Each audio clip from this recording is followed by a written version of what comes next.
The story follows Enik and Reina, a couple who have been living together in an apartment for 2 years.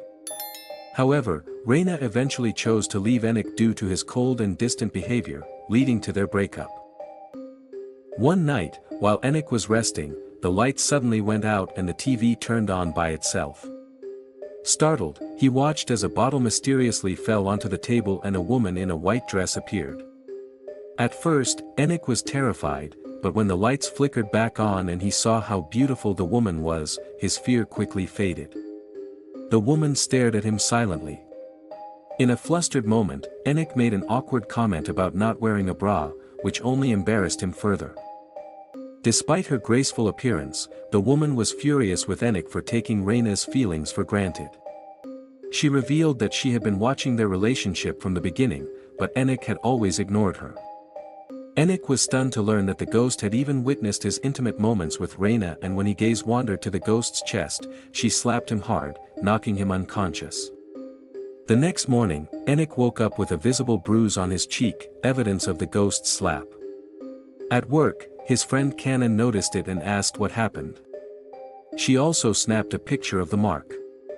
To their surprise, something dark and eerie appeared in the photo. Disturbed, Enik went home that evening and lit some incense in his apartment. The ghost woman seemed pleased, it clearly brought her some comfort. The following day, Enik visited Okuda, the apartment agent, to ask about the ghost he kept seeing. But Okuda avoided the question and refused to reveal anything. When Enik returned home, he found the ghost burning all the incense. Frustrated, he scolded her, which almost brought her to tears. Later that night, as Enik dozed off on the couch, the ghost quietly reached out to touch him. Startled, Enik asked what she wanted. She explained that her soul was still tied to the physical world, and she couldn't move on. She also said that if her presence ever disturbed him, he is free to find a way to get rid of her. Her sadness was clear. And Enik felt compelled to comfort her. Then she opened up, she told him she chose to stay in that apartment because she loved the view, it helped her feel connected to the world she had lost. When Enik asked for her name, she could only recall the first and last letters. So, Enik gave her a name, Era. The next day, Enik asked Era to prove that she couldn't leave the apartment. She stepped through the door only to reappear instantly inside the room. Over time, the two grew closer, forming an unusual but sincere bond. The next day, while Enik was asleep, Era gently reached out and, for the first time, she was able to touch someone without crossing any spiritual boundaries. The moment brought her joy. After years of isolation, she finally made a real connection. Enik sees the deep sadness Era carried from being alone in the apartment for so long. But that loneliness was fading for both of them.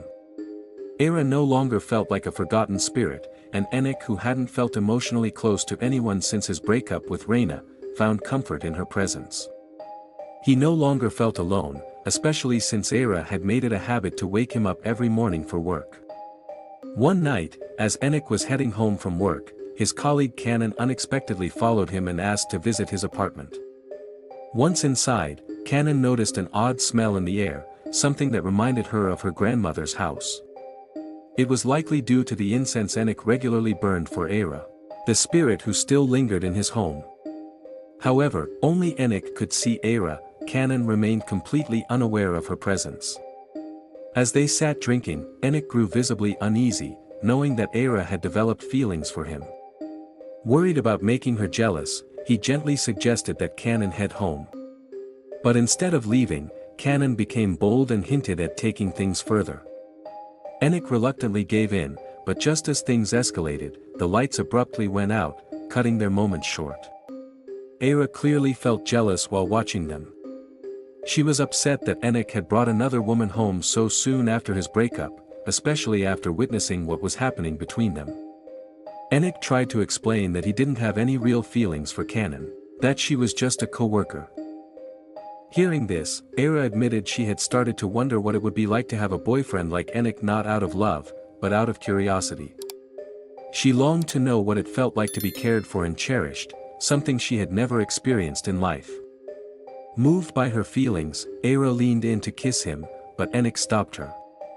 At that moment, something strange happened. He was able to touch her. It was the first time anyone had ever made physical contact with her since she died, and Era was completely stunned. The next day, Canon approached Enik to talk about what had happened last night.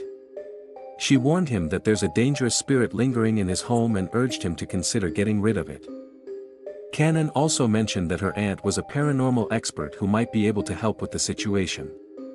As Enik mulled over what Canon said, he suddenly stroked Era's hair.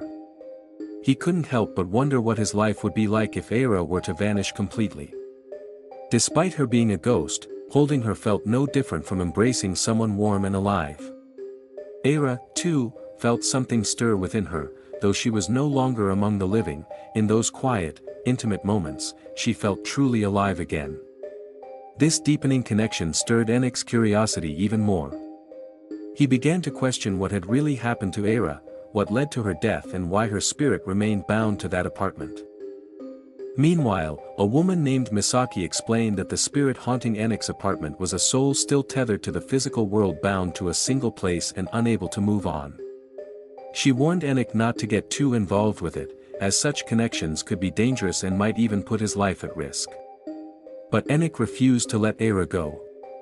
He was determined to uncover the truth behind her death and understand the reason she remained in his room. While Era was waiting for Enik to return, she was startled when Misaki, the paranormal expert, entered the apartment and locked the door behind her. Although Misaki couldn't see Era directly, she could sense her presence and began speaking to her. Misaki made it clear that she didn't come to harm Era, but to guide her to a place of peace. She explained that staying close to Enik could eventually put him in danger and he might even suffer the same fate as her.